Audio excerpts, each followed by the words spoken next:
Bismillahirrahmanirrahim. Assalamualaikum warahmatullahi wabarakatuh. Alhamdulillahilladzi hadana lihadza wa ma kunna linahtadiya laula an hadanallah. Asyhadu an la ilaha illallah wahdahu la syarikalah wa asyhadu anna Muhammadan abduhu wa rasuluhu la nabiyya ba'da. Rabbi shrah li sadri wa yassir li amri wahlul 'uqdatam min lisani yafqahu qawli. Alhamdulillah, bersama saya lagi dengan Muhammad Hamdan Al-Ghazali dalam Tauhid Metafisik. Pada kesempatan yang berbahagia ini kita akan membahas tentang video. Dalam buku ini ada pertanyaan tersulit Insinyur Soekarno tentang agama. Bahkan menanyakan ke seluruh ulama dunia. Tak ada yang memuaskan. Hanya ulama ini yang bisa jawab. Tonton video ini sampai selesai supaya Anda mengerti, tidak gagal faham dan tidak menjadi fitnah karena kegagal fahaman Anda. Semua orang Islam tahu bahwa anjing adalah salah satu binatang yang harus dihindari, sesuai dengan hadis Nabi untuk membasuh 7 kali wadah yang dijilat anjing. Hadis ini kemudian ditafsirkan oleh ulama. Maka lahirlah perbedaan pendapat tentang anjing. Saya tidak membahas tentang khilafiyah hukum najis anjing. Menarik bagi saya adalah anjing satu-satunya binatang yang membuat seseorang PSK masuk surga. Salah satu hewan yang berada di surga, anjing Ashabul Kahfi. Dan ada apa dengan anjing? Muslim meriwayatkan dalam sohehnya dari Abu Hurairah dari Nabi Shallallahu Alaihi Wasallam bersabda, seorang wanita pezina melihat seekor anjing yang berputar-putar di atas sumur pada hari yang panas. Anjing itu menjulurkan lidahnya karena kehausan. Lalu wanita itu menimba air dari sumur dengan sepatunya. Maka dia diampuni. Dalam riwayat Bukhari dari Abu Hurairah, seorang wanita pezina diampuni. Dia melewati seekor anjing di bibir sumur yang sedang menjulurkan lidahnya. Nabi Shallallahu Alaihi Wasallam bersabda, ia hampir mati karena haus. Lalu wanita itu melepas sepatunya dan mengikat dengan kerudungnya dan menimba air dengannya untuk anjing itu. Dia diampuni karenanya. Presiden Soekarno bertahun-tahun mencari jawaban dari hadis di atas. Kenapa hanya dengan memberi minum anjing kehausan, dosa-dosa yang setinggi gunung dihapus? Padahal untuk bisa diampuni dosa agar masuk surga, diperlukan ibadah bertahun-tahun lamanya. Presiden Soekarno menanyakan persoalan ini ke seluruh ulama di dunia. Namun jawabannya tidak memuaskan beliau. Sampai bertemu dengan seorang guru sufi, yaitu Profesor Dr. Qadirun Yahya MA, MSc. Barulah seluruh rasa penasaran Soekarno terjawab.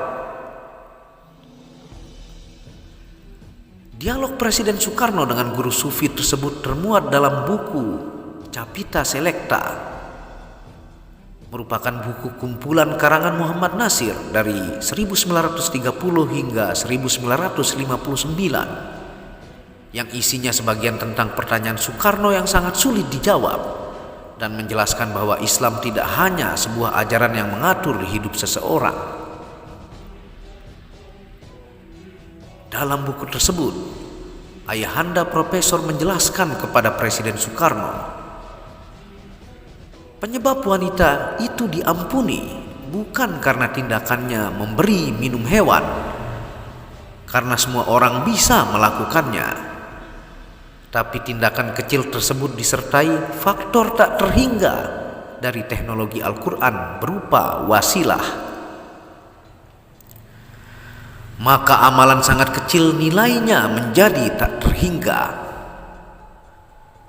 Perbuatan sebesar atom akan memberikan nilai tak terhingga. seperti halnya kabel sangat kecil. Mungkin juga kabel tersebut tidak bersih atau berkarat. Ketika dialiri listrik, maka akan mengalir tenaga hebat dalam kabel yang bisa menghidupkan lampu dan berbagai alat listrik lainnya. Tanpa listrik, kabel sebesar gunung pun tidak berfungsi apa-apa. Sama halnya dengan amalan. Sebesar apapun, kalau tidak ada unsur ikhlas, akan tertolak. Unsur ikhlas itu tidak lain adalah nur Allah sendiri yang diberikan kepada Rasulullah dan diteruskan sampai hari ini oleh para ulama pewarisnya.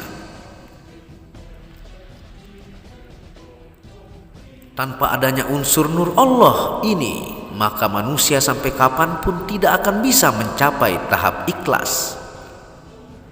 Dengan demikian, seluruh amal ibadahnya tertolak.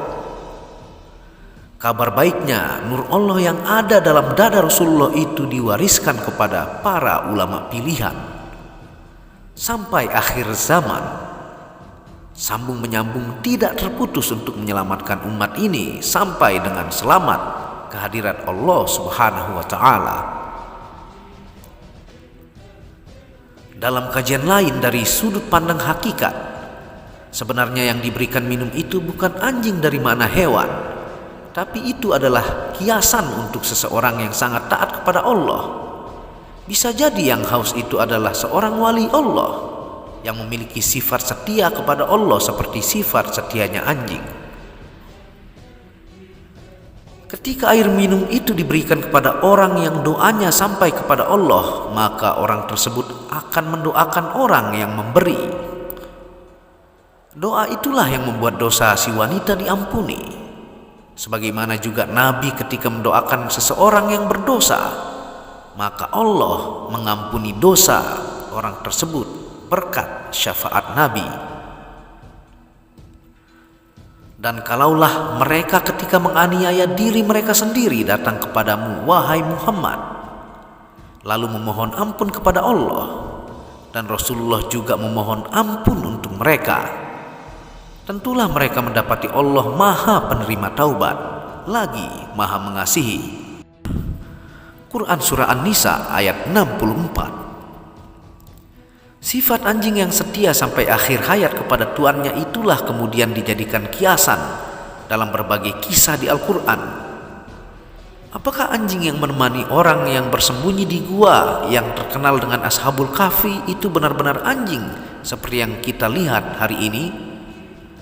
Ataukah dia adalah kiasan dari orang yang paling taat di antara ketujuh pemuda itu, menjadi pemimpin dan pelindung iman mereka? Wallahu a'lamu bishawab. Terima kasih sudah menonton video Muhammad Hamdan Al-Ghazali ini tentang pertanyaan Soekarno, kenapa amalan yang begitu kecil saja bisa membawa dia ke surga dan menghapus dosa yang sebesar gunung. Yang tadi sudah dijelaskan kekuatan ikhlas yang ada pada niat seseorang tersebut.